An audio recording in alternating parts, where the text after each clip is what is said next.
Okay, कर लीजिए प्रीति जी, कोई प्रॉब्लम नहीं, कर लीजिए। राइट। ओके। ठीक है, सभी को ऑडियो वीडियो क्लियर है। आज हम बात करते हैं कि हम टैरो कार्ड पढ़ते क्यों हैं। टैरो कार्ड सबसे पहले इसलिए पढ़ा जाता है कि जिसके पास भी अपनी डिटेल्स नहीं होती, जैसे कि जन्म समय नहीं होता है, जन्म तारीख नहीं होती है, ठीक है, या कोई भी अन्य डिटेल नहीं होती, या फिर कंफ्यूजन होता है कि मेरा समय 5 बजे का है सुबह, शाम को 5 बजे का है, या मेरी जो ईयर है वो 80 है कि 81 है ना, मेरा जन्म कब हुआ है। क्योंकि पहले के टाइम पर इतना सारा रिकॉर्ड नहीं रखा जाता था। आज भी बहुत लोग नहीं रखते हैं, लेकिन फिर भी लोग बहुत ज्यादा एडवांस हो चुके हैं, तो जनरली अपने बच्चों के लिए सब चीजें रखते हैं, ठीक है। बट पहले के टाइम पर वो नहीं रखते थे डिटेल्स, ठीक है, कि अरे कहाँ जरूरत पड़ेगी। लेकिन आपको मैं बताता हूँ कि ज्योतिष जो हुआ, ये ऐसी पद्धति है जो आपके पुराने यानी बीत चुके लाइफ के बारे में, होने वाली यानी आज के बारे में, और आने वाले के बारे में आपको बहुत अच्छे से बिल्कुल क्लियरली एक पिक्चर देती है, आपको बताती है, आपको गाइड करती है। टैरो भी काफी कुछ उसी से संबंधित है, ऑकल्ट साइंस का ही हिस्सा है। टैरो में क्या होता है, हम जो प्रिडिक्शन करते हैं वो कार्ड्स निकाल करके करते हैं। कार्ड्स क्यों निकालते हैं? कार्ड्स इसलिए निकालते हैं क्योंकि हमारे पास किसी की बर्थ डिटेल तो है नहीं, ठीक है। तो हम क्या करते हैं, हम कार्ड्स निकालते हैं, और कार्ड्स निकाल करके जो मुझे लगता है कि ज्यादातर सही जवाब भी मिलते हैं अगर आपकी एनर्जी अच्छे से कनेक्ट है आपके कार्ड्स के साथ में। कार्ड्स आपको उसी टाइम बिल्कुल हो सकने वाली घटना का बिल्कुल सही जवाब देते हैं। जैसे कि आज कोई व्यक्ति जा रहा है किसी इंटरव्यू को देने के लिए, और वो व्यक्ति ये पूछे आपसे फोन करके कि मैम या सर, आज मेरा इंटरव्यू कैसा रहेगा, तो आप तुरंत उनके नाम से कार्ड निकालिए और उनको बता दीजिए कि आज का आपका इंटरव्यू कैसा रहेगा, आपको क्या करने की जरूरत है, किस रंग के कपड़े पहन के जाने की जरूरत है जो आपको ज्यादा सूट करेगा, ठीक है। तो इस तरीके से हम उनको जवाब दे सकते हैं। कुछ अगर उपाय हमको लगता है कि भाई मान लीजिए हमें ये महसूस हो गया कि बहुत अच्छा रिस्पॉन्स हमें नहीं मिल रहा है, कार्ड अच्छा नहीं आया है, तो हम सामने वाले को ये भी कह सकते हैं कि क्या आप अपना इंटरव्यू जो है, क्या ये नेक्स्ट डेट के लिए भी पोस्टपोन हो सकता है, ठीक है। हम उनको रास्ता भी बताते हैं। इसके अलावा हम उपाय भी बताते हैं। कोई व्यक्ति आया आपके पास क्वेश्चन पूछने के लिए, उसने कहा कि मैडम मेरा डाइवोर्स कब होगा, मैं पिछले 1.5 साल से या 2 साल से परेशान हूँ, 3 साल से परेशान हूँ बहुत ज्यादा, ठीक है। उसकी वजह से ना मैं अपना करियर देख पा रहा हूँ, ना अपना बच्चा देख पा रहा हूँ, मेरा तलाक कब होगा।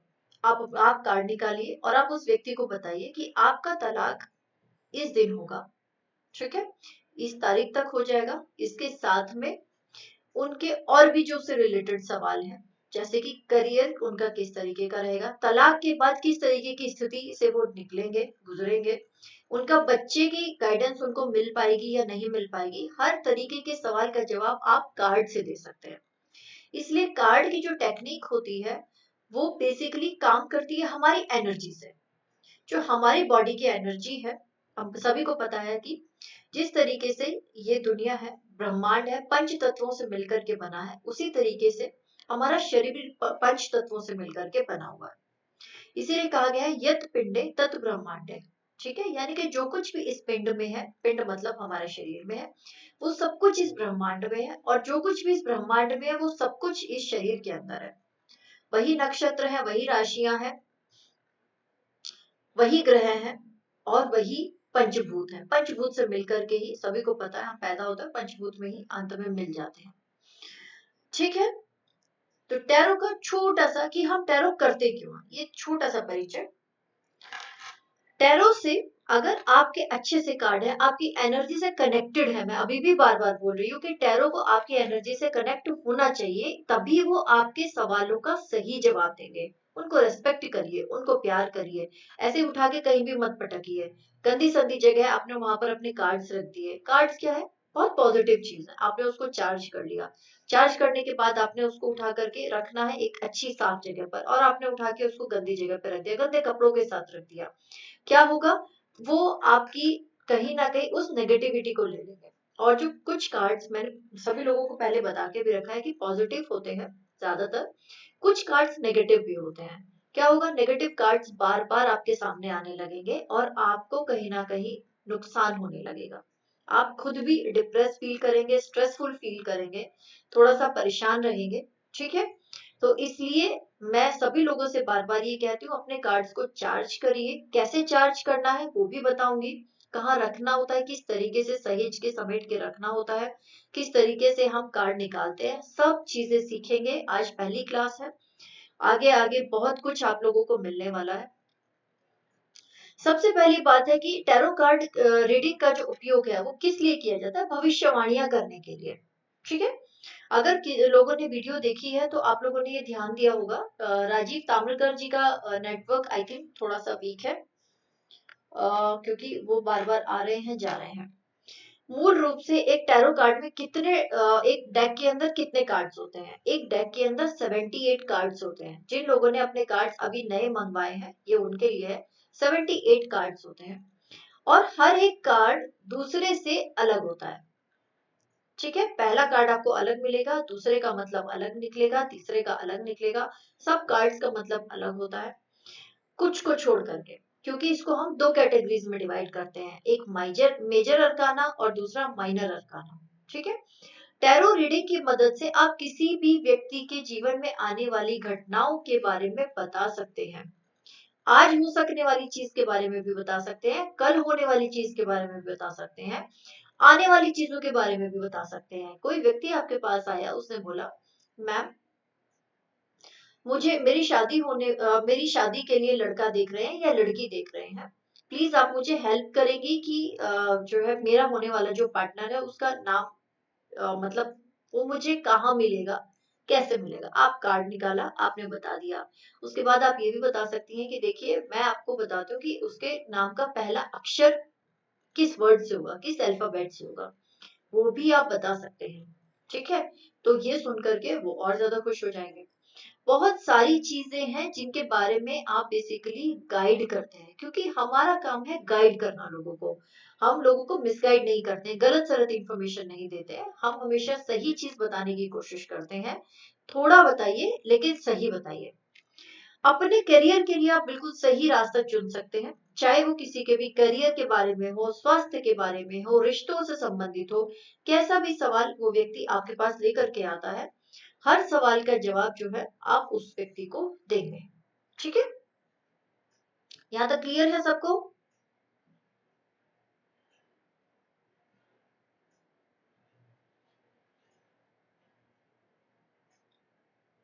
ऑलराइट, अब देखिए बेसिकली हिस्ट्री क्या है टैरो कार्ड्स की। टैरो कार्ड्स की हिस्ट्री ये है कि देखिए सभी प्रकार की जितनी भी विधाएं हैं उनका सबका ओरिजिन जो है वो भारत में ही हुआ, हिंदुस्तान में। क्योंकि हम हमेशा से डेवलप्ड थे, हमारी संस्कृति उतनी डेवलप्ड थी, हमारे ऋषि मुनि अपने योग के बल पर हमेशा से चीजों को ऑब्जर्व करते आए, हमेशा से चीजों को पहले ही जान लेते थे। इसीलिए ज्योतिष भी हमारे यहाँ सबसे पहले आया और उससे रिलेटेड जितने भी विधाएं हैं, चाहे अंक शास्त्र हो, चाहे टैरो कार्ड हो, चाहे हस्तरेखा हो, सब चीजें, क्योंकि ये अथाह समुद्र है। ठीक है, तो ये सब हमारे यहाँ पर आया। लेकिन क्या हुआ, धीरे धीरे लोग जो है वो ज्योतिष की तरफ ज्यादा अट्रैक्ट हुए, हस्तरेखा की तरफ ज्यादा अट्रैक्ट हुए, क्योंकि वो देखना बहुत आसान था। कार्ड्स बनाना, कार्ड्स उस समय अवेलेबल होते नहीं थे। ठीक है, लेकिन तो इसलिए ये क्या हुआ, हमारे यहाँ विधा धीरे धीरे विलुप्त होने लगी।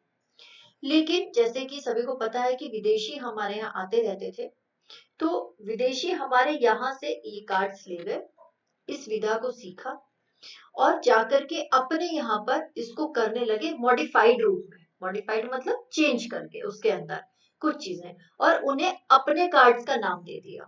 ऑब्वियस सी बात है, अगर आप किसी चीज की ओरिजिनलिटी से छेड़छाड़ करेंगे तो क्या होगा कि जो सामने वाला व्यक्ति है, आप देखिए ना मूवी में क्या होता है, मूवी में यही होता है ना कि आप स्टोरी भले ही आपकी किसी पुरानी साउथ इंडियन मूवी से कॉपी की गई हो या हॉलीवुड मूवी से कॉपी की गई हो, लेकिन जैसे ही आपने उसे अपना नाम दिया वो आपकी हो गई। ठीक है, इसी तरीके से कार्ड्स के साथ या अन्य विधाओं के साथ भी हुआ, न्यूमरोलॉजी के साथ भी ऐसे ही हुआ और ऐसे ही कार्ड्स के साथ हुआ। इन्होंने क्या किया, सबसे पहले 15th सेंचुरी 15वीं शताब्दी में के बिल्कुल मिड में मिस्र में सबसे पहली बार कार्ड का उपयोग किया गया। ठीक है, क्योंकि मिस्र जो था वो एक्चुअली में अपनी संस्कृति से बहुत जुड़ा हुआ था, वो लोग बहुत ज्यादा कनेक्टेड थे और उनके पास ज्योतिष जैसी चीजें बहुत ज्यादा तौर पर उस समय नहीं थे, संसाधन उतने नहीं थे वहां पर। तो इन्होंने क्या किया, कार्ड्स को ले गए, कार्ड्स को मॉडिफाई किया। आप देखेंगे जो कार्ड्स है, कार्ड्स में जो ड्रेस पहने हुए लोग आपको दिखेंगे, वो भी अधिकतर इजिप्शियन मिस्र के लोग ही मिलेंगे, क्योंकि उनकी उन्हीं का ड्रेस पहनने का कल्चर इस तरीके का रहा है। ठीक है, उसी को उन्होंने अपने कुछ सिंबल्स उसमें ऐड कर दिए कि ये हमारे लिए अच्छा है, हमारे मिश्रण कल्चर के लिए ये अच्छा है, तो उन्होंने कार्ड्स में वो अच्छे के तौर पर डाल दिया। वो जो चीज उनके यहाँ खराब रही, उन्होंने खराब के तौर पर उसको डाल दिया, मॉडिफाई कर दिया पूरी तरीके से, और ये हो गए मिश्र के कार्ड्स। उसके बाद में राइटर वेटी कार्ड, जो कि पामिला कॉलमैन के हैं, ठीक है, उन्होंने इसको डिजाइन करना शुरू किया अपने हिसाब से। अब ये कहा गया मिस्र से, अब ये आ गया ब्रिटिश कल्चर में कहीं ना कहीं। ठीक है, ब्रिटिशर्स ने उसको अपनी, क्योंकि ब्रिटिशर्स ने बहुत लंबे समय तक दुनिया पर राज किया है, तो वो जिसकी जहां से भी जो कल्चर मिलता था उसको ले जाते थे अपने यहाँ, उसको अपने हिसाब से मॉडिफाई करते थे, अपना नाम दे करके, अपना टैग लगा करके उसको पूरी दुनिया में स्प्रेड कर देते थे अपने नाम से। तो उन्होंने क्या किया, उन्होंने इसको मॉडिफाई किया, मॉडिफाई करने के बाद अपना नाम दे दिया। ठीक है, अराउंड 1781 यानी कि लगभग 1781 के आसपास में टैरो कार्ड रीडिंग की खोज फ्रांसीसी ने की। अब यहाँ पर फ्रांसीसी आ गए, ब्रिटिश आ गए, ठीक है, और उन्होंने अपना नाम दे दिया। तो ये जो विधा एक्चुअली ये बहुत सारे फेजेस से होकर के निकली है। ठीक है, कोई भी एक कल्चर इसको अपना नाम नहीं दे सकता है, कोई भी ये नहीं कह सकता है कि हाँ ये पूरी तरीके से हमारा कार्ड था या हमारे यहाँ से गया है। लेकिन चूंकि हम इंडियंस है, तो हम ये कहेंगे हमारी कल्चर से जुड़ा हुआ है, हमारी रूट्स है, हमारी जड़ें हैं, हमारे यहाँ से ये गया। लेकिन ऐसा है भी, क्योंकि हमारे पास वो सब चीजों के सबूत भी हैं। हालांकि आज की डेट में बहुत सारी किताबें जो कि बाहर से लोग आक्रांता आए हमारे यहाँ पर, उन्होंने जला भी दिए, बहुत सारा इतिहास हमारा कहीं ना कहीं नष्ट हो गया, जो मूल प्रतिलिपियां थी वो भी कहीं ना कहीं नष्ट हो गई। उसके बावजूद भी बहुत कुछ हमारे पास बचा, जिसमें से एक ये भी है कि कहीं ना कहीं टैरो कार्ड जो है वो भारतीय सभ्यता का ही हिस्सा है। ठीक है, अब टैरो कार्ड्स को मतलब हमें क्या बताते हैं, सबसे पहली बात है हमें एक क्लियर पर्सपेक्टिव देते हैं। क्लियर पर्सपेक्टिव मतलब बिल्कुल स्पष्ट रूप से किसी भी चीज को सोचने की और समझने की शक्ति देते हैं।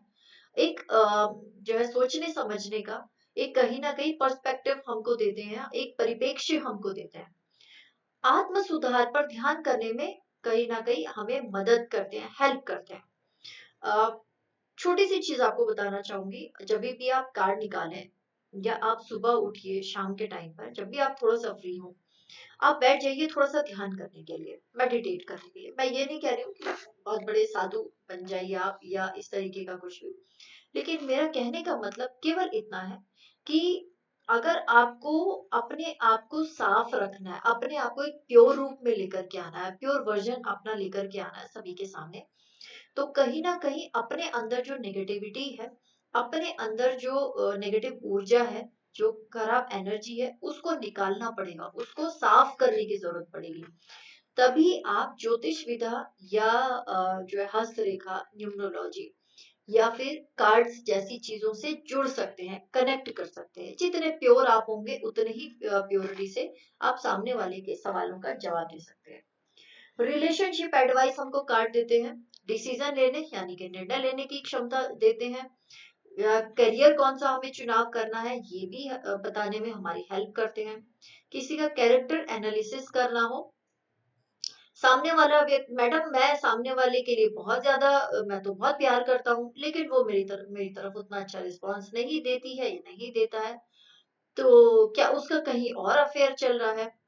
आप कार्ड निकालिए, आप बता सकते हैं कि हाँ जी चल रहा है या नहीं चल रहा है, वो व्यक्ति ऐसा ही है। नहीं मैडम वो ऐसा नहीं था, पहले तो वो मुझे बहुत टाइम देता था, अब नहीं देता है। ठीक है, आप कार्ड के जरिए सामने वाले के हर सवाल का जवाब दे सकते हैं।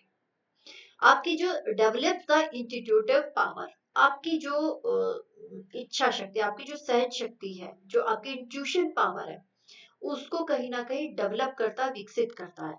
कार्ड वो है जो आप सामने देख रहे हैं, आपने कार्ड निकाला, आपने उसके सवालों का जवाब दिया। ठीक है, इसके अलावा आपकी इंट्यूशन पावर भी सामने वाले के लिए काम करता है। सामने वाला आपके चैम्बर में आया या आपसे मिलने आया,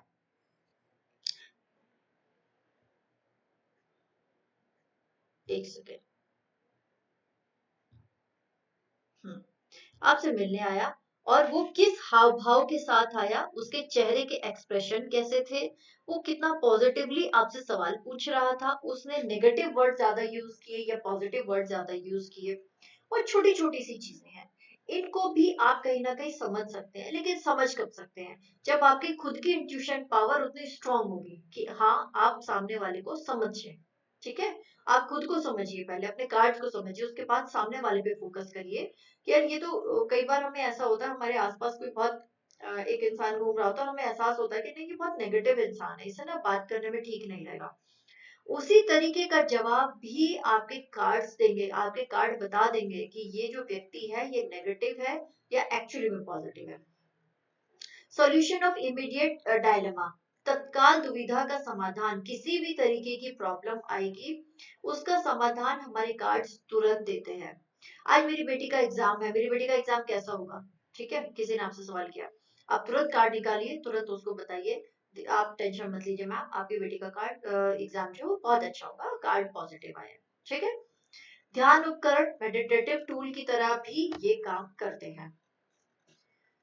ठीक है, अब हम क्या क्या चीजें पढ़ने वाले हैं, थोड़ा सा आप लोगों को ये बता देती हूँ कि हम एक्चुअली में पढ़ने क्या वाले हैं, कार्ड्स के अंदर क्या हमारा सिलेबस रहेगा। जो टैरो, सबसे पहले हम इतिहास हमने पढ़ ही लिया है, आज हमने जाना इतिहास के बारे में टैरो कार्ड के। प्रेयर एंड वर्शिप ऑफ इष्ट देवता, किसी भी कार्ड को निकालने से पहले हमेशा अपने इष्ट देव, जिस भी देवी देवता को आप मानते हैं उसकी पूजा करिए, उसकी प्रार्थना करिए, उनको पूछिए, उनको बोलिए कि मैं ये काम करने जा रहा हूँ, हे ईश्वर सामने वाले के सवालों का सही जवाब देने में मेरी मदद करना। क्या प्रार्थना करनी है, कब करनी है, डिस्कस करेंगे आगे। फिर हमको मेजर अरकाना कार्ड पढ़ने हैं, फिर हमें माइनर अरकाना कार्ड पढ़ने हैं। ठीक है, अब फ्रंट एंड रिवर्स कार्ड, यानी कि अगर कोई भी कार्ड रखे तो आपने सारे कार्ड सीधे हैं, लेकिन जब आपने उसको निकाला तो कार्ड रिवर्स निकल के आया, यानी कि कार्ड पलट गया, उल्टा हो गया। ठीक है, उसका क्या मतलब होगा, सामने वाले के लिए आप क्या जवाब देंगे, ये भी हम पढ़ेंगे। कार्ड की सफाई कैसे करनी है, उनकी चार्जिंग कैसे करनी है। फिर कार्ड शफलिंग टेक्निक, यानी कि शफल कैसे करना है, जैसे ताश के पत्ते शफल किए जाते हैं, ठीक है, उसी तरीके से आपको ये देखना है कि कार्ड हम शफल कैसे करेंगे। अच्छा, सवाल कैसे पूछना है, शफलिंग के बाद में हमारा आता है नेक्स्ट स्टेप, सवाल कैसे पूछे। फिर टैरो स्प्रेड कैसे करेंगे हम, ठीक है, टैरो को स्प्रेड करना होता है, उसके बाद ही आप सेलेक्ट करके एक कार्ड निकालते हैं, तो टैरो स्प्रेड कैसे करना है वो। फिर पढ़ने के लिए एक उचित स्थान चुनना है, सबसे पहले कि उस कार्ड को आपको कहीं भी उठा के नहीं पढ़ना होता कि आप उठाए और बेड पर बैठ गए, है ना, बेड पर आप सोए हैं, बेडशीट बेड वहीं बैठ के आपने खाना खाया है, दोपहर लंच किया है और पता चला वहीं पर बैठ करके आप जो है कार्ड रीडिंग करने लगे, जी नहीं, ऐसा नहीं करना होता। फिर उसके बाद आपको कॉर्ड कटिंग भी सीखनी है, किसी का कार्ड आपने बताया उसके बाद अपनी कॉर्ड कटिंग जरूर कर लीजिए, नहीं तो उसकी नेगेटिव एनर्जी आपके साथ में घूमती रहेगी, आप भी बीमार हो सकते हैं। कार्ड पर छवियों का असर, यानी कि जो भी इमेजेस कार्ड के ऊपर बनी हुई है उसके बारे में हम बात करेंगे। रंगों से उसको कनेक्ट करेंगे, जो भी कलर्स हैं, ठीक है, कलर्स के साथ में उसको हम कनेक्ट करेंगे। अपने टैरो से कैसे जुड़ना है, अपने टैरो के आपको एलिमेंट्स कैसे देखने हैं, कौन सा कार्ड किस एलिमेंट को रिप्रेजेंट करता है, ये चीजें, ये हमारे एडवांस पार्ट का पार्ट है, बेसिक वाला पार्ट हमारा वहां पर खत्म होता है, अब हम आगे एडवांस के ऊपर। एडवांस में हम क्या सीखेंगे, अपने टैरो से कनेक्ट कैसे करना है, क्या किस तरीके से उसको अपनी एनर्जी से चार्ज करना है। एलिमेंट्स रिलेटेड टू कार्ड, यानी कि टैरो से संबंधित जो भी तत्व है, ठीक है, उनको आपको इसको करना है, आप कैसे रिलेट कर पाएंगे। टैरो के माध्यम से दिन, सप्ताह, महीने, वर्षों के समय की भविष्यवाणी कैसे करें। टैरो कार्ड्स जो होते हैं वो आपके हर सवाल का जवाब देते हैं, आपका काम कितने दिन में होगा, कितने सप्ताह में होगा, महीने लगेंगे या फिर वर्षों का समय लगेगा, सब चीजों का जवाब आपके कार्ड्स देते हैं। ठीक है, हर एक चीज का जवाब देते हैं, किस महीने से किस महीने में आपका काम होगा ये तक भी कार्ड बता देते हैं। उसके बाद में 3 कार्ड स्प्रेड भी हम सीखेंगे। जनरली हम एक कार्ड की रीडिंग करते हैं, लेकिन मैं आपको 3 कार्ड स्प्रेड कैसे करते हैं या 3 से ज्यादा कैसे करते हैं वो भी मैं आप लोगों को सिखाऊंगी। एंजल कार्ड क्या होता है? एंजल कार्ड के बारे में आप लोगों ने हमेशा सुना होगा यूट्यूब से, बाकी वीडियो से। एंजल कार्ड कैसे निकाला जाता है, कैसे उसका उपयोग किया जाता है, वो भी हम बात करेंगे। न्यूमरोलॉजिकल कनेक्शन, आपके टैरो के साथ में अंक ज्योतिष के साथ आप किस तरीके से अपना कनेक्शन बिल्ड करेंगे, उसको कहाँ कनेक्ट करेंगे अपने टैरो के अंदर, कहाँ एडजस्ट करेंगे, वो भी मैं आप लोगों को बताऊंगी। प्लेनेटरी कनेक्शन कैसे रहेगा, यानी कि राशियों का संबंध, एस्ट्रोलॉजिकल कनेक्शन किस तरीके से रहेगा ज्योतिष ग्रहों के साथ में, वो भी उस बारे में भी हम बात करेंगे, हम पूरा पढ़ेंगे सीखेंगे। उसके बाद में meaning of the colour and symbol of aristocratic tarot, यानी कि जितने भी टैरो में रंग हैं और उसके सिंबल्स हैं, हर एक के बारे में हम बात करेंगे। जैसे अभी आप यहाँ पर देख रहे होंगे एक सर्कल बना हुआ है, इसको बोलते हैं चक्रा, काल चक्र। ठीक है, ये चूंकि हम बात करें इजिप्शियन मिस्र के बारे में, है ना, इजिप्शियन कल्चर के बारे में, तो वहां पर दिस इज कॉल्ड काल चक्र। ठीक है, इस पर आप बहुत ध्यान से देखिए क्या अक्षर गुदे हुए हैं, है ना, और क्या सिंबल्स बने हुए हैं, कौन कौन से एनिमल्स बने हुए हैं, ठीक है, कौन उड़ रहा है, किताब लेकर के बैठे हुए हैं, हर एक चीज के बारे में हम पढ़ेंगे। ठीक है, इसके बाद में एडवांस का ही थोड़ा सा और पार्ट है कि अपना खुद का स्प्रेड डिजाइन, यानी कि अगर आप जो है अपने जो कार्ड्स हैं उनके खुद डिजाइन करना चाहते हैं, उसके बारे में भी हम बात करेंगे। शेडो कार्ड क्या है? शेडो कार्ड भी निकाला जाता है, जो कि एक स्पेशलिटी है कहीं ना कहीं टैरो की। टैरो से वास्तु कैसे देखें, आप के पास सामने वाला व्यक्ति प्रश्न पूछने आया और आपने कार्ड निकाल करके बता दिया कि मैडम या सर देखिए आपके नॉर्थ ईस्ट में जो है वो स्टोर रूम बना हुआ है, वहां पर आपने बहुत सारा पुराना कचरा स्टोर करके रखा हुआ है, या आपके ईस्ट में टॉयलेट बना हुआ है, आप उसको, आपकी दिशा ही खराब होगी मैडम, तो जो प्रोस्पेरिटी आपको ईस्ट से आने वाली थी वो खत्म होगी, जिसकी वजह से आप बहुत ज्यादा परेशान है, आपकी फैमिली में इश्यूज है। कैसा लगेगा जब सामने वाले को आप इतना कुछ पहले से बता देंगे और वो ये कहेगा कि मैं केवल एक प्रश्न पूछने आया था, मुझे बहुत सारे जवाब मिल गए, तो सही ऑब्वियस सी बात है, वो खुश होकर के जाएगा। टैरो रीडिंग में बार बार नंबर रिपीट होना क्या कहता है? बार बार एक ही नंबर आ रहा है, बार बार एक ही नंबर आ रहा है, उसका क्या मतलब है? फिर टैरो के मंत्र, क्या टैरो स्पेल्स होती हैं, उपचार यानी कि रेमेडीज भी हम करेंगे, मेजर अरकाना चक्रास हम पढ़ेंगे, माइनर अरकाना चक्रास पढ़ेंगे, नामों के इनिशियल्स, किसी के भी नाम का, आपके शत्रु के नाम का, आपके मित्र के नाम का, आपके गर्लफ्रेंड के नाम का, आपके बॉयफ्रेंड के नाम का, सबके नेम के इनिशियल्स हम निकाल सकते हैं। और सबसे लास्ट में रहेगा, last but not the least, हम अभ्यास सत्र रखेंगे, यानी कि प्रैक्टिस सेशन, जैसे कि हमने अपने पिछले बैच में भी किया, इस बैच में भी हम करेंगे कि हम क्वेश्चन और आंसर्स एक दूसरे के लेकर के कार्ड्स निकाल करके हम प्रैक्टिस करेंगे। ठीक है, जिससे कि आप लोगों की प्रैक्टिकल नॉलेज भी बढ़ सके। नाउ टेल मी, किसी के यहां तक कोई क्वेश्चन? अगर क्वेश्चन है तो बताइए।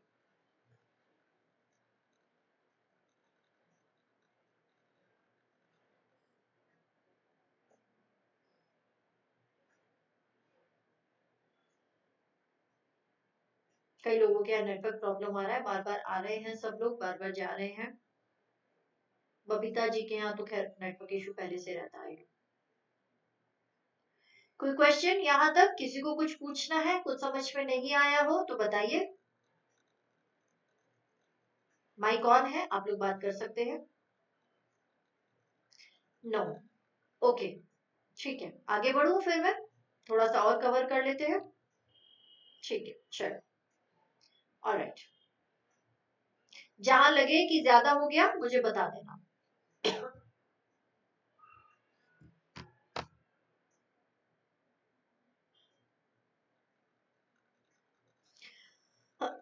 अब देखिए, टैरो कार्ड निकालने से पहले या टैरो कार्ड सीखने से पहले कुछ इंपॉर्टेंट टिप्स होते हैं जो मैं जनरली आप लोगों को देती हूँ, आप लोगों को बताती हूँ कि हमें सबसे पहले क्या चीजें रखनी चाहिए, क्लैरिटी क्या होनी चाहिए। सबसे पहले कि आप जो सोच रहे हैं वो बिल्कुल क्लियर होना चाहिए। आप सबसे पहले जब भी कार्ड आपके सामने कोई व्यक्ति आता है और आप कार्ड निकालने लगते हैं, कार्ड आपके हाथ में होते हैं, तो बी क्लियर कि आप क्या सवाल पूछना है वो स्पष्ट होना चाहिए। कैसे? सामने वाले ने आप सामने वाला बहुत कंफ्यूज है, उसने आपसे आके पूछा मैम सर मेरी शादी में ना बहुत सारे झगड़े होते रहते हैं और मैं अपनी वाइफ से अलग होना चाहता हूँ, और उसने पकड़ पकड़ आकर के आपके सामने 8-10 चीजें बोल दी। अब आप क्या सवाल पूछेंगे? आप ऐसे सवाल नहीं पूछेंगे अपने टैरो से। आप क्या कहेंगे? पहले आप उस व्यक्ति से बात करेंगे, उस व्यक्ति से ये पूछिए कि ठीक है सर आप चाहते क्या है, मुझे ये बताइए आप मेरे पास क्या प्रश्न लेकर के आए। वो आपको फिर अपनी पूरी कहानी सुनाएगा, फिर बाद में जाकर के घुमा फिरा के आपको ये बोलेगा कि मुझे एक्चुअली में अलग होना है, सेपरेट होना है। ठीक है, आप नहीं पूछेंगे, वही बताएगा। ठीक है, मैडम मैं अपनी वाइफ के साथ नहीं रहना चाहता, मुझे ना उससे अलग होना है, और मेरे तो सिर में दर्द रहता है, मेरी तो रोज लड़ाइयाँ होती है। ऐसे ही लोग बात करते हैं। आप अपना कार्ड अपने हाथ में लेंगे, आप उससे क्या पूछेंगे? इनका मान लीजिए कोई भी है, दिवेश जी है, उनका आपने कार्ड नाम लिया और आपने ये पूछा कि क्या दिवेश जी का अपनी वाइफ से अलग होना एक सही डिसीजन रहेगा। आप ये नहीं पूछेंगे, नहीं वर्ड नहीं यूज करना होता, नेगेटिव वर्ड्स के क्वेश्चन हम कभी टैरो कार्ड में नहीं पूछते हैं। कुछ चीजें, कुछ रूल्स हैं जो हम बिल्कुल एग्जैक्टली लेकर के आते हैं। एस्ट्रोलॉजी में हम नहीं वर्ड कम से कम यूज करते हैं, जितने भी पॉजिटिव विधाएं हैं, जितने भी पॉजिटिव चीजें हैं, आप देखिए जो पॉजिटिव लोग होते हैं वो भी नहीं वर्ड का यूज बहुत कम करते हैं। इसी तरीके से कार्ड्स, अगर आप चाहते हैं कि आपको बिल्कुल एग्जैक्ट आंसर मिले तो प्लीज अपना क्वेश्चन कभी भी नहीं में मत पूछिएगा, और क्वेश्चन बिल्कुल क्लियर होना चाहिए, एक लाइन का क्वेश्चन हो। ठीक है, और आपको ये अपने माइंड में सेट करना है, उसको नहीं बताना है, उसको तो पता ही नहीं है कि आप क्या कर रहे हैं, कौन सा जादू टोना कर रहे हैं, उसको कुछ नहीं पता। ठीक है, उसके हिसाब से मैडम बहुत बड़ी जो है वो मैडम के पास बहुत सारे गुण है, मैडम के साथ पास बहुत सारी क्वालिटीज है, पता नहीं कौन सा उनके अंदर अंतर ज्ञान आता है, उनके ऊपर एक बाबा जी आते हैं, ऐसे ही लोग मिलते हैं। ठीक है, और मैडम फिर हमारे सवाल का सब जवाब अच्छे से जवाब दे देती है। ठीक है, इस तरीके से चीजें होती है। नंबर 2 पॉइंट, बिल्कुल क्लियर रहे, एकदम उचित अंतर्दृष्टि रखे अपने साथ में, और एक एक क्वेश्चन के लिए एक ही आंसर देना है आपको। ठीक है, यानी कि एक आंसर के लिए स्पेसिफिक एक ही क्वेश्चन अपने दिमाग में पूछे। ठीक, कार्ड से कभी भी जोर से क्वेश्चन नहीं पूछा जाता, क्वेश्चन आप पूछेंगे अपने मन में, सामने वाले को नहीं समझ में आना चाहिए आपने क्या क्वेश्चन पूछा। हमेशा सोचने के साथ में बहुत सारे प्रश्नों को मिलाने से बचे। ठीक है, एक बार में एक क्वेश्चन पूछा, एक ही कार्ड निकाला, दूसरा क्वेश्चन पूछिए, दूसरा कार्ड निकालिए। ठीक है, टॉपिक चेंज हुआ, कार्ड की शफलिंग दोबारा से करिए। उसके बाद में अपने दोस्तों को always remember to create the cards or friends, and do not expect fortune telling, as the cards only advise you and guide you towards। कभी भी सामने वाले को उसका भाग्य बताने की कोशिश नहीं की जाती है, हम किसी के भी भाग्य विधाता नहीं है, हम केवल गाइड करते हैं लोगों को, हम केवल मार्गदर्शन करते हैं, कुंडली के थ्रू भी हम मार्गदर्शन करते हैं, टैरो के थ्रू भी हम मार्गदर्शन करते हैं। ठीक है, कोई भी विधा हो उसके थ्रू हम केवल गाइड करने की कोशिश करते हैं, हम सामने वाले का ना तो भाग्य बदल सकते हैं, ना ही हमने भाग्य लिखा है, ना ही हमें कोशिश करनी चाहिए। ये सब काम परमात्मा का, ईश्वर का है, ये काम उन्हीं के लिए ठीक है। हम केवल उनको सही और गलत के का जो रास्ता उनके सामने है, जिसमें वो समझ नहीं पा रहे हैं, उनको केवल एक स्पष्ट रास्ता दिखाते हैं कि आप के लिए ये वाला रास्ता ठीक है, इस पर चलिए। ठीक है, क्योंकि हम अपने हाथों में जो है कीज रखते हैं, चाबियां रखते हैं, और अगर आप हमेशा एक सटीक आंसर जानना चाहते हैं तो आपको सटीक होना भी पड़ेगा। Be clear in your mind, अपने सोच में, अपने थॉट्स में बिल्कुल क्लियर रहिए, कंफ्यूजन नहीं होना। पता चले कि मैं आपके लिए भी बोल रही हूँ, पता चले कि आपके खुद का झगड़ा हो गया अपने पति से और सामने वाला कोई आ गया क्वेश्चन पूछने के लिए, अब आपके दिमाग में ऑलरेडी बहुत सारी चीजें चल रही हैं, मेरी क्या गलती थी उसमें, मैंने तो कुछ भी नहीं किया, मेरे से कोई, क्योंकि महिलाओं की कोई गलती नहीं होती है, सारी गलतियां ना उनके पतियों की होती है, ये एक मंत्र है, सूत्र है, ठीक है, शादीशुदा जीवन का। तो मेरी क्या गलती थी, बताओ, सॉरी भी नहीं बोला, ऐसे ही ऑफिस चले गए, कोई बात है ये। अब सामने वाला आ गया क्वेश्चन पूछने, आइए सर बैठिए, मैडम मैं क्या बताऊं, मेरा आज मेरी बीवी से बहुत झगड़ा हो गया। अरे सर क्या बताऊं सर, ये ऐसे ही होते हैं सर। या मैडम आ गई, पति, अरे ये सारे पति तो एक जैसे होते हैं, अब आपको क्या बताऊं, बताइए ऐसे कोई होता है क्या। ठीक है, आपने भी उनके हाँ में हाँ मिलाना शुरू कर दिया, आप भूल गए कि एक्चुअली में आप क्यों बैठे हुए। या उन्होंने कहा मैडम अब मेरे कार्ड निकाल दीजिए, अब आपका दिमाग ऑलरेडी घूम रहा है, ठीक है, आप क्लियर नहीं है अपनी थॉट में, ठीक है, आपने कोई मेडिटेशन नहीं किया है कि आप अपने नेगेटिव थॉट्स निकाल सके, जिन जो चीज आपके दिमाग में बार बार चल रही है उनको आप निकाल सके, उसके बावजूद आपने खटाखट करके कार्ड निकाल दिया और कार्ड आया नेगेटिव कार्ड। अरे मैडम आज का तो दिन ही खराब है, बताइए, कार्ड भी आपका ऐसा वाला आया है, बताइए ये भी कोई बात है ऐसी। यही होता है मैडम, कुछ नहीं हो सकता, कुछ मत करिए मैडम, सब छोड़ दीजिए, मैं भी सब छोड़ने वाली हूँ बस, ये जीवन ही खराब है। अब क्या हुआ भाई, आप खुद तो कंफ्यूज थे ही, आपने सामने वाले को भी कंफ्यूज कर दिया, जो कि आपके पास एक्चुअली सॉल्यूशन लेने आया था। वो ये उम्मीद करके आया था कि मैडम मुझे कहीं ना कहीं एक रास्ता दिखाएगी। आप क्या, आपके पास तो खुद ही रास्ता नहीं है, आप तो खुद ही कंफ्यूज बैठी हुई है। ऐसे टाइम पर प्लीज क्वेश्चन लेने से बचें, सामने वाले की काउंसलिंग ना करें, क्योंकि आपको खुद को काउंसलिंग की जरूरत है। डू मेडिटेशन, शांत रहिए, जमीन पर बैठिए थोड़ी देर, जमीन पर बैठने के बाद में अपनी नेगेटिव एनर्जी को रिमूव करिए, शांत म्यूजिक सुनिए, भगवान का नाम लीजिए, माला करिए, जो भी आपको सहज लगता है कि मुझे करने की जरूरत है, तभी मैं इसके सवाल का सही जवाब दे पाऊंगी, क्योंकि ये आपका करियर भी है, भविष्य में चल के आपका करियर भी होने वाला है। सामने वाले का बहुत विश्वास है आपके ऊपर, आप कहीं ना कहीं उसका विश्वास भी ब्रेक कर रहे हैं, और सबसे बड़ी बात है कि आप अपने आप के साथ में कहीं ना कहीं नाइंसाफी कर रहे हैं, ठीक है, इसको सीरियसली लेने की जरूरत है, मजाक की बात नहीं होती है। किसी के भी बारे में प्रेडिक्ट करना खराब मूड के साथ में आपको खुद को बहुत ज्यादा नेगेटिविटी दे सकता है, सामने वाले को तो देगा ही देगा, वो पलट के कभी आपके पास दोबारा नहीं आएगा सवाल पूछने के लिए, ठीक है। हमेशा अपने हाथ से ही कार्ड उठाना है, सामने वाले से कार्ड नहीं उठवाना है, इस बात का ध्यान रखिएगा। क्या, कार्ड हमेशा अपने हाथ से उठाएं, आपने शफलिंग किया, कार्ड अपने हाथ से उठाना है, सामने वाले के हाथ से कार्ड नहीं निकलवाना है, ध्यान रखिएगा इस बात को। स्थिति का पूरी तरीके से विश्लेषण करें, हमेशा उन कार्डों का विचार करें जो कि फेरबदल करते समय बाहर निकलते हैं, क्योंकि वो ज्यादा सटीक अंतर्दृष्टि देते हैं। आपने कार्ड्स को शफल किया, कुछ कार्ड आपके बाहर निकल के गिर गए, अब क्या हुआ, वो जो कार्ड है उनको उठा करके वापस नहीं मिलाना, उनको उठा के रख दीजिए। जब सामने वाला लगातार बहुत सारे क्वेश्चन पूछता है आपसे, उनको कार्ड को उठा के देखिए, आपने निकाला उनके कार्ड, उनको उठा के देखिए, ये क्यों निकला था, ये क्या बता रहा था, आपको एक्चुअली आंसर मिल जाएगा, ठीक है, क्लियर है, सभी लोग बताएंगे।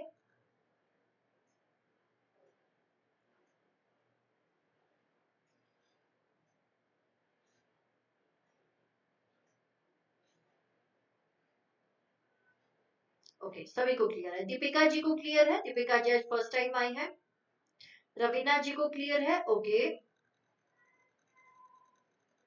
ठीक है, सचिन जी कहाँ चले गए, सचिन जी नए जुड़े हैं, नहीं, उस कार्ड को बाद में देखते हैं हिमानी जी, पहले आप सामने वाले का प्रश्न देखते पूछते हैं, सामने वाले के बारे में पूछते हैं, फिर कार्ड निकालते हैं उसका, और अगर आपको लगता है कि ये कार्ड उसके सवाल से मैच नहीं कर रहा है, तब आप उठा करके उस कार्ड को भी देखेंगे। तो वो कार्ड अलग रख दिए जाते हैं, मतलब उसको हाँ अलग जी, रखना हाँ जी, चाहिए। वो कार्ड अलग रख दिया जाता है, उसके बाद आप कार्ड को स्प्रेड करते हैं। एक्चुअल में है क्या टैरो रीडिंग, आज क्लियर हुआ है। ओके रवीना जी, ओके। अभी आगे आगे जैसे पढ़ेंगे ना वैसे वैसे और इंटरेस्ट आएगा। अभी देखना बहुत अच्छे तरीके से सीखेंगे सब कुछ इजी तरीके से। ये जो हवा है ना, कार्ड हवा है, ये हवा भूत निकल जाएगा एक्चुअली में। कुछ हवा नहीं है, इजी है, पहली बार में लगता है सबको। ऑलराइट, ठीक है। अब हम आ जाते हैं सिंबल्स पर। अब यहाँ से हमारा एक्चुअली में सिलेबस शुरू हो चुका है, ठीक है। सचिन जी को भी आ गया, ठीक है। सचिदानंद जी भी जुड़े हुए थे, कहाँ है, आए हैं क्या क्लास में? अब देखिए, सबसे पहले बात करते हैं हम कि माइनर अरकाना के बारे में बात करते हैं। माइनर अरकाना क्या है?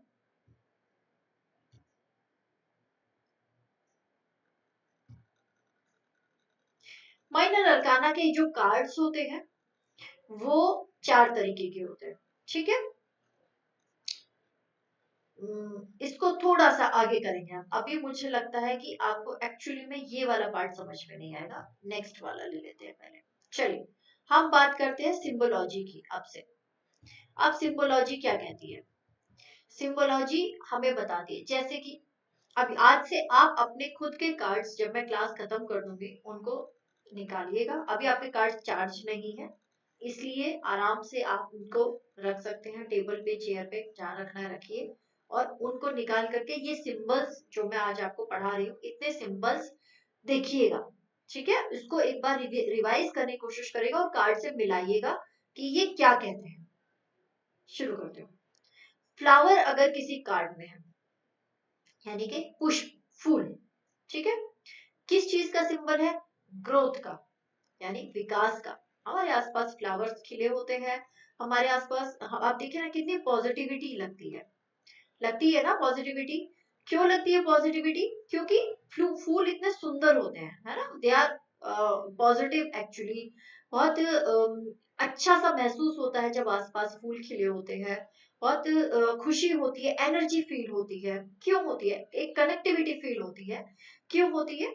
क्योंकि फूल जो है वो पॉजिटिविटी का साइन होता है। ये हमें क्या देते हैं? विकास देते हैं, यानी ग्रोथ देते हैं, पॉजिटिविटी देते हैं, खुशियां देते हैं हमारे जीवन में। जो है एक दूसरे से प्रेम को इजहार करने के लिए, प्रेम को दर्शाने के लिए फूल अक्सर लोग देते हैं। क्यों देते हैं?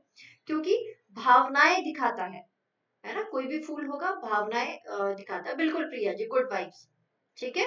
आपकी इमोशंस को शो करते हैं फूल, ठीक है। अपने ऊपर, अपने साथ में कनेक्ट करते जाइए और फिर देखिए किस तरीके से सब चीजें आपके दिमाग में बैठ जाती है। माउंटेन्स, किसी कार्ड में पीछे आपको माउंटेन्स दिखाई दे रहे हैं, पहाड़ दिखाई दे रहे हैं, इसका क्या मतलब होता है? इसका मतलब होता है ऑब्स्टिकल्स, बाधाएं। आपके जीवन में कुछ बाधाएं आने वाली हैं, या कुछ बाधाओं को आप फेस करते चले आ रहे हैं, ठीक है। कुछ बाधाओं को आप फेस कर रहे हैं लगातार कुछ दिनों से या कुछ महीनों से, कार्ड बताएगा ड्यूरेशन, ठीक है। आप फेस करते आ रहे हैं और अभी कुछ दिन और करने की जरूरत है। सपोर्ट, माउंटेन किस तरीके से काम करते हैं? माउंटेन बेसिकली एक सपोर्ट की तरह भी काम करते हैं। दोनों चीजें होती है, नेगेटिव भी है, पॉजिटिव भी है, ठीक है। ऑब्स्टिकल्स, सपोर्ट, दोनों चीजें हो गई, ठीक है। सपोर्ट कैसे हो गया? सपोर्ट हो गया कि मतलब it's like a pillar. Support क्या करता है? हमारा पिलर भी करता है।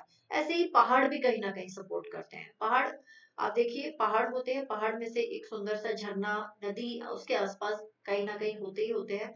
जल का स्रोत होता है पहाड़ों के पास में, पॉजिटिविटी भी है। लेकिन बाधाएं भी दिखाते हैं कि कुछ प्रॉब्लम्स भी आती है, क्योंकि आप पहाड़ पार नहीं कर सकते, है ना। पहाड़ में से रास्ता काट के निकालना, बनाना मुश्किल होता है, ठीक है। इसलिए कृष्णा जी को नेटवर्क का इशू आई थी, ठीक है। देन फ्लोइंग वाटर, एक पानी है जो रुका हुआ है, एक पानी है जो बह रहा है, ठीक है। फ्लोइंग वाटर यानी कि बहता हुआ पानी, देखिए कितना सुंदर लगता है। झील, नदियां, नहरें कितनी सुंदर लगती है, कितना प्यारा लगता है। जहां जहां से फ्लोइंग वाटर निकलता है वहां वहां क्या है, हमारी सारी सभ्यताएं भी पानी के नजदीक में डेवलप हुई है ना। सिंधु घाटी सभ्यता हो, हड़प्पा मोहनजोदाड़ो की सभ्यता हो, आज की डेट में आप देख लीजिए जो गंगा जी के किनारे का क्षेत्र है, मतलब कितना ज्यादा डेवलप्ड क्षेत्र है, ठीक है। तो क्यों है? क्योंकि 12 महीने पानी रहता है, फ्लोइंग वाटर है। देखिए जो जिन जिन नदियों के किनारे सभ्यताएं विकसित हुई हैं, वहां वहां देखिए नगरों का विकास कितना तेजी से हुआ है, ठीक है। शहरों का विकास देखिए कितना तेजी से हुआ है, ठीक है। गंगा जी निकली है, यमुना जी निकली है, नर्मदा जी निकली है, ठीक है। ये सब बड़ी नदियां हैं। रावी निकली है, ताप्ती निकली है, घाघरा निकली है। अगर अपने पर आ जाए तो आपसे बहुत कुछ छीन भी लेती हैं बाढ़ के रूप में, और देने पर आ जाए तो हरियाली देती है, खुशियां देती हैं, कहीं ना कहीं जो है मतलब ग्रोथ देती है, खुशी मतलब हर चीज में जो है डेवलपमेंट कराती है। नगरों का, समुद्र के किनारे लोग जो है शहर बस जाते हैं, मुंबई जैसा शहर है, क्यों है? क्योंकि समुद्र के किनारे, पानी के किनारे। फ्लोइंग वाटर क्या देता है आपको? Abundance, money flow. आपके किसी भी कार्ड के अंदर अगर फ्लोइंग वाटर दिख रहा है तो क्या होगा? अबंडेंस मिलेगी आपको, आपके धन का प्रवाह चलता रहेगा, यानी कि मनी फ्लो। पानी जो है वो देता भी है, लेता भी है, दोनों चीज है। तो आना जाना लगा रहेगा, ठीक है। इसलिए फ्लोइंग वाटर को हमेशा शुभ माना जाता है। रुका हुआ पानी खराब माना जाता है। रुका हुआ पानी क्या करता है? बदबू देता है, कीचड़ देता है, दलदल बना देता है। एक लंबे समय तक एक जगह पर रुक जाए, मिट्टी भी आ जाए तो क्या होता है? दलदल बन जाता है, यानी कि इंसान फंसता चला जाता है उसके अंदर कहीं ना कहीं। इस तरीके से भी आप इसको कह सकते हैं। फूड, कहीं पर आपको खाना दिखे। अब फूड का क्या मतलब होता है? फूड का मतलब होता है हेल्थ, अच्छा स्वास्थ्य। ईटरी यानी कि भोजनालय। कोई व्यक्ति आपसे पूछे मैडम मेरे को क्या काम करना चाहिए, पता चले उसके कार्ड निकला है, उसमें फूड बने हुए हैं, फूड के सिंबल्स बने हुए हैं, भाई आप तो रेस्टोरेंट खोलो या फूड से रिलेटेड काम कर लो, ठीक है। क्लियर है यहाँ तक?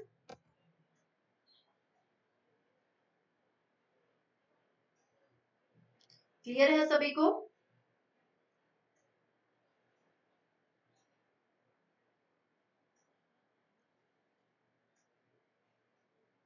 ओके, समझ में आ रहा है ना आराम से? बस आज के लिए इतना ही रखते हैं, आज फर्स्ट डे है तो बहुत ज्यादा हो जाएगा, फिर इसे ज्यादा पढ़ाऊंगी तो आपको नेक्स्ट क्लास में थोड़ा सा पहले से शुरू करेंगे। आज रिकॉर्डिंग के चक्कर में क्लास लेट हो गई है ना, काफी सारी चीजों को सेटअप करने के चक्कर में। नेक्स्ट टाइम से हम एग्जैक्ट 6 बजे क्लास शुरू करेंगे। तो I would request you all कि 5:55 तक सभी लोग जुड़ जाएंगे, ठीक है। और हम एग्जैक्ट 6 बजे क्लास करेंगे, क्योंकि सिलेबस बहुत ज्यादा है और उसको आराम से कवर करके चलना है, हड़बड़ी नहीं करनी है। ऑलराइट, यहाँ तक किसी का कोई भी क्वेश्चन है तो आप मुझे बता सकते हैं। हाँ जी देवियों और सज्जनों, सरिता जी कितने दिनों बाद दिखी हैं आप। Babita ji smiling face. आज बबीता जी खाना नहीं बना रही है किचन में। नमस्ते मैम। नमस्ते।